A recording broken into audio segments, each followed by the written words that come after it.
Hey guys, how's it going? So before I begin, I just want to apologize in advance for making a long video. I already know for a fact this is going to be a long video, so sorry. And also I'm going to be talking about Ghost of the Watchman and a little bit of To Kill a Mockingbird. So obviously, spoiler alert. Okay, so recently I finished reading Ghost of the Watchman. It took me about 2 weeks to read it. I decided to take my time reading it because I wanted to get as much detail as I possibly could. And I wasn't really going to do a review of it, but then I noticed that there were some people who were kind of unsure about whether they should read the book or not. And I just thought that if I did a review, or rather, if I provided my opinion about the book, it might help in some way or form. I don't know, maybe, probably. We'll see. So, yeah, here it goes.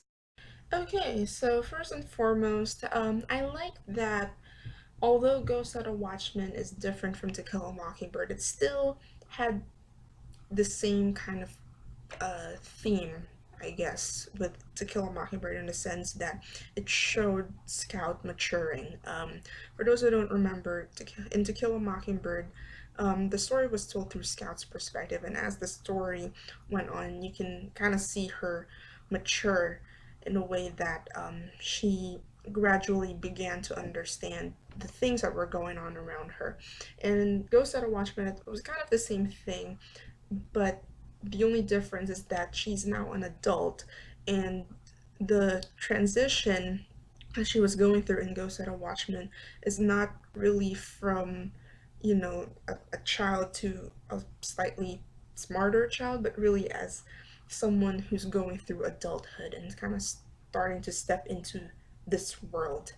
And also, her maturity was also shown through her attempt at understanding what exactly is going on or has been going on in Macomb County, because um, in the latest book, it said that she had been living in New York for the past couple of years, and every single year she would come back to Macomb County. And in her most recent visit, she kind of noticed that there were all these things in Macomb that she probably never really noticed before, and she kind of started questioning whether those things have always been there or did something change at some point, or maybe she's the one who changed.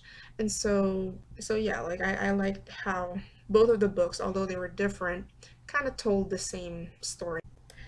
The other thing that I wanted to talk about is this whole racist Atticus thing. And if you have been following the buzz around Ghost of the Watchman, you probably have heard about it. Apparently, in Ghost of the Watchman, he's now a racist, and this definitely pissed off a lot of fans, including myself. And I did a video about this 2 weeks ago, and I said in the video that um, maybe the reason why Atticus defended Tom was not because he believed in equality, but rather because he was a lawyer and he had to do his job.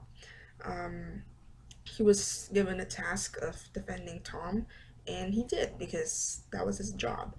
And that maybe, just maybe, him defending Tom Robinson didn't necessarily mean that he was not a racist, nor that he never experienced internal conflict. Because you have to remember, he is a white Southern man in the 1930s during To Kill a Mockingbird.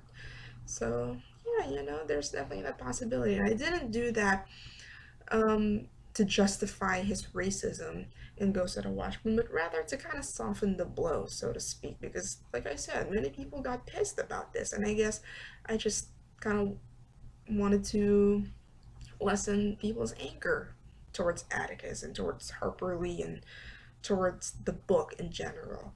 And anyway, going back to Ghost of the Watchman, um, kind of towards the end of the book, there was a part where Scout finally confronted Atticus about it, and during their argument is really an understatement, I kind of got the sense that the reason why Atticus never mentioned this Scout The reason why he never said anything about his beliefs and ideals is because he was trying to protect her from all the evils of the world. Because, once again, you have to remember that Atticus is widowed.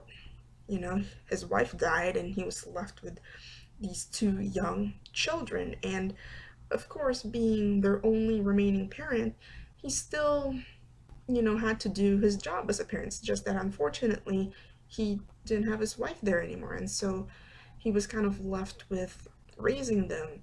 And, you know, there's really no way to properly raise a kid. And so I guess he just kind of did his best to raise both Gem and Scout. And in regards to Scout, um, he didn't want her to grow up having all these bad thoughts in her head and kind of influenced by all these bad things in the world. And so he decided to protect her from all those things. But in the process, or rather, in the long run, his effort in protecting her ended up crushing her, because now, as an adult, Scout saw her father doing this thing that she never thought he would ever do, and he ended up kind of losing this heroic image in her eyes, and she began seeing him as a hypocrite, pretty much.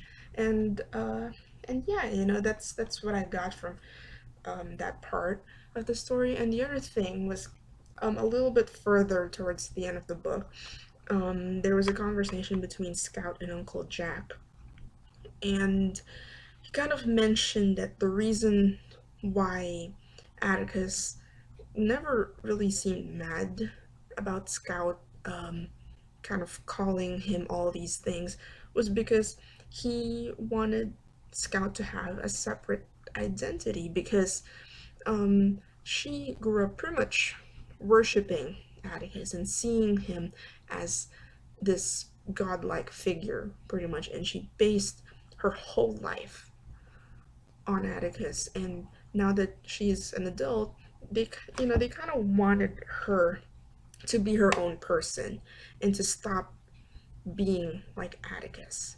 You know what I'm saying? So yeah, I think that's the other reason why he never said anything to her, and he just kind of let her discover it on her own, because he wanted her to be her own person and to learn how to stand on her own 2 feet. What else can I say about the book? Nothing else really. Overall, I like the book. I didn't love it. It's definitely not like To Kill a Mockingbird, and I personally don't think it'll reach the same status as To Kill a Mockingbird, but it's definitely an interesting thing to read, and I like that it showed Scout at another point in her life, but kind of going through the same thing that she did in To Kill a Mockingbird, and that is once again the process of maturity. So I like that about the book. Again, I like that it was a different way of telling the story. And yeah, it's definitely something worth reading, but I don't think that it's something that's absolutely wonderful and great. What else? Another spoiler about the book is that Jem died in Ghost at a Watchman. I don't know why that was necessary. The same goes for the whole racist Atticus thing. I don't know why that was necessary. I feel like it kind of destroyed To Kill a Mockingbird. It kind of tainted its legacy. And the other thing that I guess I wanted to talk about was whether the Ghost at a Watchman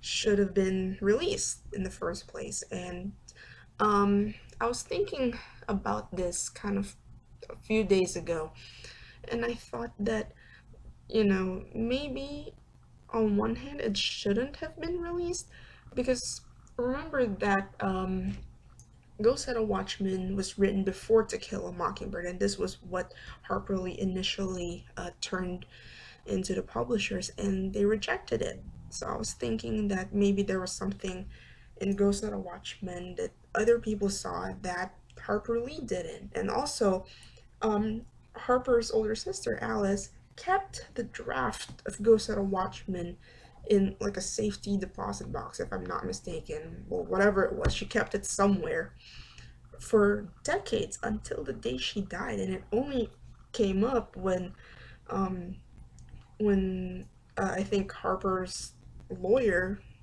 was going through like some of her stuff and found this draft, and that's how it ended up getting released. And the other thing that I wanted to mention was, of course, I can't really talk about To Kill a Mockingbird without talking about the movie version of it. And I remember during the time, or rather around the time that the book officially got released, there were so many like things or really questions that came about, and one of them was whether Gregory Peck would have liked it, Ghost of the Watchman, if he would have liked it if he was still around. And I remember there was this interview that Mary Badham did. Mary was the one who played Scout in the movie, and she said that Gregory probably would have understood it, the whole racist Atticus thing, because he was, a smart guy, he was well read, and he just understood the complexities of people, and he probably would have understood the complexities of Atticus Finch. And I thought that was interesting, and then I think, like, the the very next day, or rather 2 days later, I can't really remember anymore, but sometime after that interview, one of Gregory's sons, I think it was Stephen Peck, if I'm not mistaken, um, he was also asked the same question, and he said that his father would probably have talked to Harper Lee about it. Like, he probably would have flown down to Alabama and talk to her about it and maybe convince her not to release Ghost of the Watchman. And it wasn't because to protect him, but to protect her. Because, again, To Kill a Mockingbird has left such an amazing legacy, and now it's kind of tainted because of this whole racist Atticus thing. To Kill a Mockingbird is still at an elevated status, but Ghost of the Watchman definitely affected it a little bit, in all honesty. So yeah, I thought that was just interesting.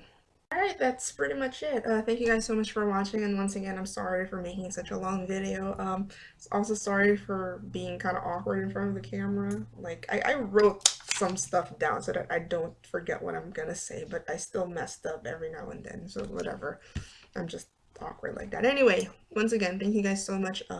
If you read Ghost of the Watchmen, did you like it? Did you not like it? What did you think of it? If you haven't read Ghost of the Watchmen, are you thinking of reading it?